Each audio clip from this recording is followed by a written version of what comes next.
Hi, I'm Charles. I direct and own Kaleidoscope Rock Academy and Kaleidoscope School of Music here in the Seattle area. I've taught over 60,000 private lessons, and this is the next installment in a series I've been doing on music notation for guitarists. This is number 5, and probably this one makes me the most nervous of all of them because it's the hardest sell. So this is about reading traditional staff notation from a guitarist perspective. What a lot of people refer to as reading music, though actually throughout the course of this series I've argued that any form of written notation is written music, and reading or relying or using any form of written notation counts as reading music. So it doesn't matter whether it's tab or chord charts or whatever it is, but reading traditional music notation is probably least practiced by guitarists of anyone who's an instrumentalist. And there's, you get a fair amount of backlash when you discuss this topic, like so-and-so famous band or famous musician never read music, so why do I have to? Aside from the larger considerations of reading any form of music notation and what the benefits of that could be, which I think I've probably covered indirectly, if not directly, throughout the course of the series, this video is going to look at like why you would want to or might want to read traditional notation as a guitarist. My background in this regard is I started taking lessons at age 10 from a really awesome guitar teacher back in Westchester, Pennsylvania, Rich Zerby. Though he did not use tab, to my memory, he did use a variety of notations, including chord symbols, chord frames, chord-oriented charts, but he also did a lot of traditional notation. So he introduced me to that concept when I was a tween, and I got halfway decent at it just because I was a dutiful kind of kid. If someone said to practice something, I would. And then in high school, when I moved, I didn't have that kind of teacher on the West Coast, so I got out of that habit, and I got back into it largely because of jazz in college, and then going to Guitar Institute of Technology in LA, where it was used a lot more than tab was in every course, at least at the time I went there in 1990. Before we get into like what it is, I think, like I said, it needs more of an apologia than perhaps any other form of notation for guitarists. So if you were a student coming to me for a private lesson, maybe first couple lessons you said, why do I need to learn this? I'm going to kind of think about that as my springboard for answering that question. So first off, the bad reasons. Because you're supposed to. Terrible reason. Because traditionally that's what people have done to learn an instrument. In of itself, that's kind of a terrible argument too.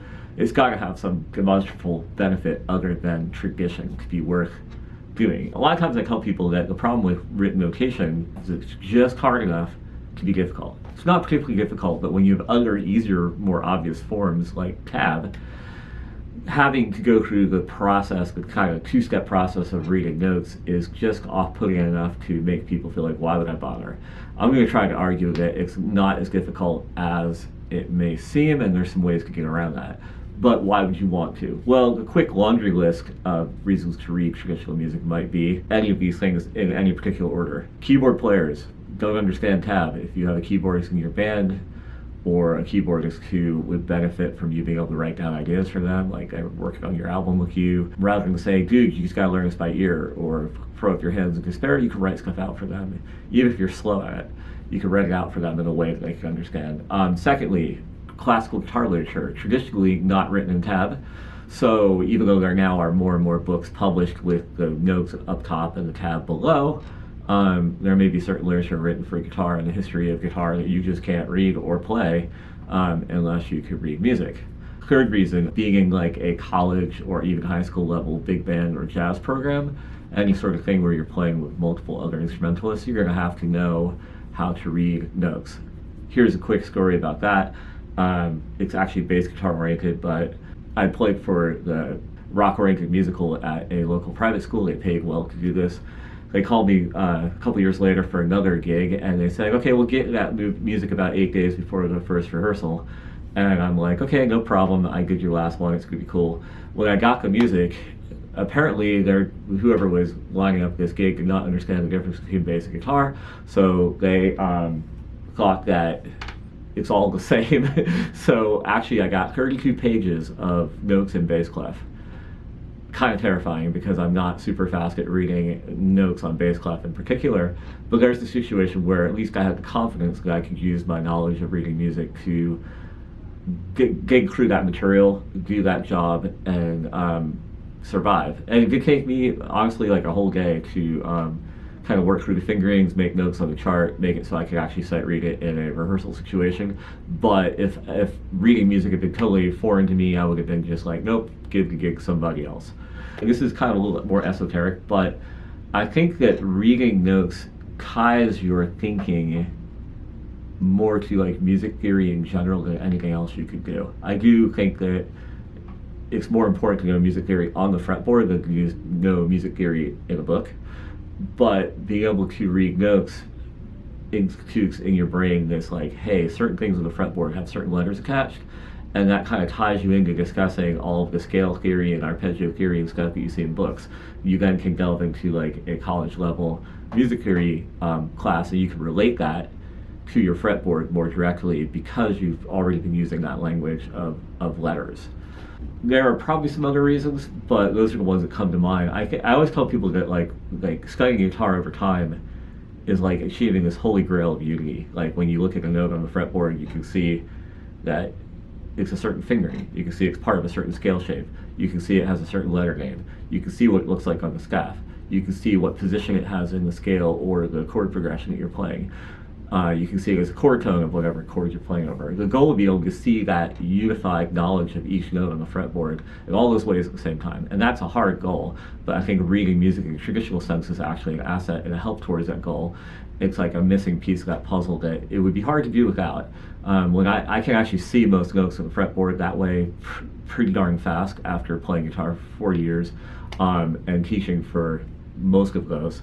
So I would say that reading music off the staff gets you into that process from yet another angle.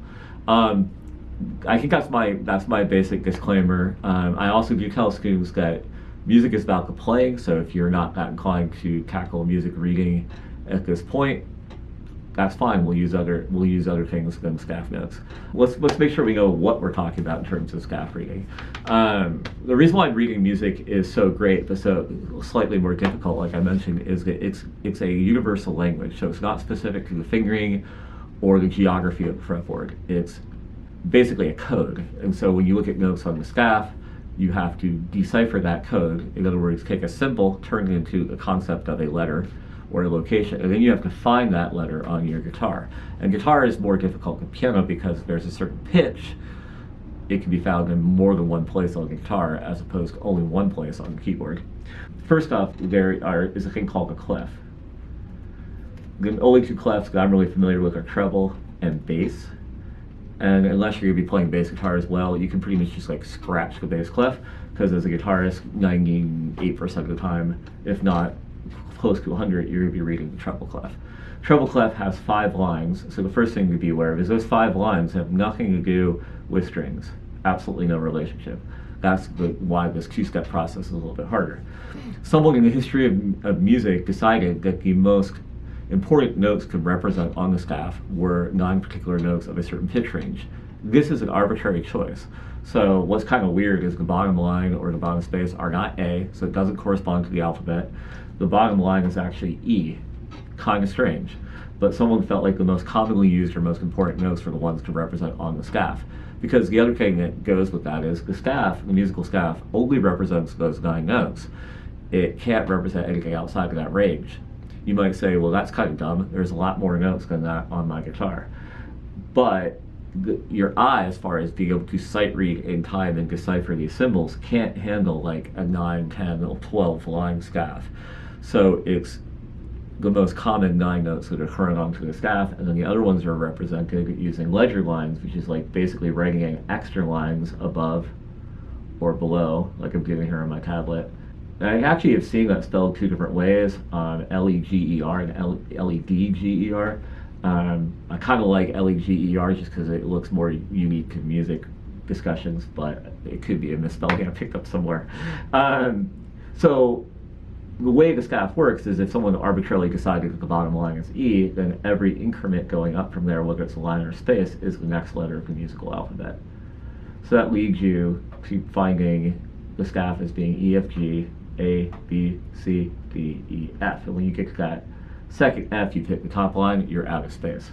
A lot of times people say that the easiest way to decipher notes for reading is to actually divide what you see into lines and spaces. So that gives rise to these little memory aids or mnemonics. So if you just look at the notes that we laid out with the lines, they are E, G, B, D, F in order from low to high pitch. And there's various things that can spell out, like I like this one, Elvis's guitar broke down Friday. There's lots of those, including the very traditional every good boy does fine. But I think this one's funnier. And then the really great thing is in the English language, the spaces in between those lines spell out face, which rhymes with space, so that's really easy. So one of the things I try to train students to do is when they're starting to learn how to read notes on the staff is just kind of ask a question, is it a line or a space? And then apply the right mnemonic or memory aid to figure out what the letter is. That still doesn't tell you where they are on guitar, but it's the first part of breaking the code down. I think one of the things you have to decide is, am I trying to learn how to read to basically understand how it works so I can read very, very slowly when I have to? Or am I actually trying to learn how to sight read, in other words, read well enough to put music in front of me and kind of at least stumble my way through it in some semblance of real time? Well, I'll talk about this a little bit more in a second, but if you're going to learn how to sight read or read well, you need to use some sort of book method to get you there, and I have some opinions about that. But if you're just trying to kind of like decipher the code, here's some tips. You can figure out where those 9 notes are in 2 important places on the fretboard and then extrapolate from there. So in the open position, this is where those 9 notes are. You can write the lines in first, and maybe I can do the spaces separately here. Like we say, it's not the only place to play these notes, but it's a good place to do it. And that's where most traditional reading books start. And then the other one would be at the 5th fret, because a lot of guitar stuff is actually higher than first position, especially rock and jazz. So if I lay that same group of notes out around the 5th fret, everything's going to shift over a little bit. So the B actually ends up being a little out of range there, except the 4th fret. That's where those same exact pitches are at the next discrete position on the guitar. So from there, you could actually extrapolate how to move up and down a little bit on each string out of those 2 given positions. You could figure out how to read anything really just with that as your starting point, but it would be slow. I think in terms of learning how to read well, going through some sort of method book is good, and I think that most of them are terrible. The problem is if you go to Amazon or you go to a music store, you usually see like Mel Bay's Guitar Method or Ernie Ball Guitar Method. Those are very cookie cutter books. They're basically like the same kind of books you might see for a young pianist or some other instrumentalist. Turned into guitar, they use a lot of public domain songs that are old kid songs or old 1800 songs that are really not a lot of fun.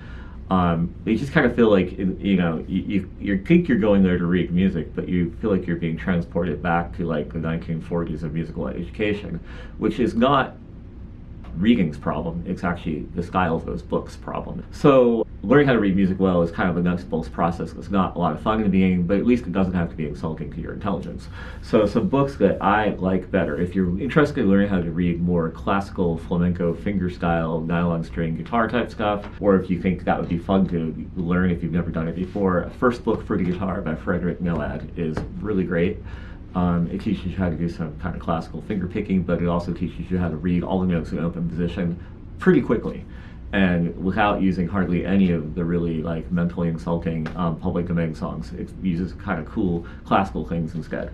A real revolutionary book that's really smart is David Oak's Music Reading for Guitar. He was a GIT teacher, and what I love about that is he says, look, if you're only going to spend so much time learning how to read, let's ditch that old tired first position, let's go straight for the 5th position. So that book actually starts in the 5th position, where you're more likely to be playing melodies as a rock or jazz guitarist, and then it goes back in time to do the 1st position later, and in the course of one 200-page book, you actually cover the whole fretboard, which very few other methods do, especially not in one book. So it gets kind of grueling, but it starts really nicely paced, and it gives you a working knowledge of the whole freaking fretboard from a reading staff perspective, which is amazing. So I've gone through that book with students. I went through that same type of curriculum because he was my reading teacher at GIT. The only other entry in this category would be if you've got a younger guitar student. I think phase 1 or basic guitar, Berkeley Method by William Leavitt, who is a Berkeley founding guy in the guitar department, is pretty good. It's a little more public domainy, but it somehow just seems to be fresher and more fun for kids than a lot of like the ML Bay type books. So I use that with a lot of younger students. So that would be my deep encouragement, is get into one of those books instead of the more obvious ones that you see all over the place. The best way to learn how to read music is to do it consistently over time in small doses. So this is a totally conquerable goal, even though it is just hard enough to be off-putting.